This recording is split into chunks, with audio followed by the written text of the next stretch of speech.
Prononcer le nom de Dieu ne pose aucun problème, faire comprendre que nous pratiquons une religion pose aucun problème, expliquer que nous prions n'est pas quelque chose de difficile.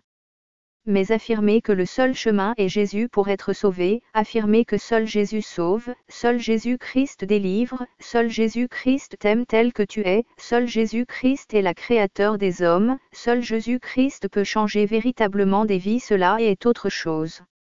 Nous sommes dans les temps de la fin et la vérité ne plaît plus, les hommes veulent être flattés, encouragés dans leur vie de péché, et l'œcuménisme prend de l'ampleur et les religions fusionnent de plus en plus.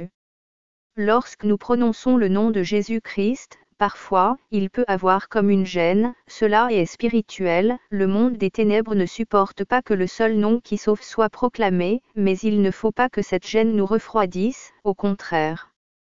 Nous ne devons cesser de proclamer le nom de Jésus-Christ à tous ceux qui nous entourent de près ou loin, lorsque le Seigneur le permet. Celui qui vaincra, héritera toutes choses, et je lui serai Dieu, et il me sera fils. Mais quant aux timides, aux incrédules, aux exécrables, aux meurtriers, aux fornicateurs, aux empoisonneurs, aux idolâtres et à tous menteurs, leur part sera dans l'étang ardent de feu et de soufre, qui est la mort seconde. Apocalypse 21, 7. Le terme timide ici a une signification très forte, du grec délos qui signifie timide, craintif, lâche, avoir peur. Ne soyons pas lâches vis-à-vis du Seigneur, n'ayons plus peur de témoigner de notre foi en Jésus-Christ, au contraire ne cessons de parler de son amour pour l'homme. Car sa volonté est que tous les hommes soient sauvés.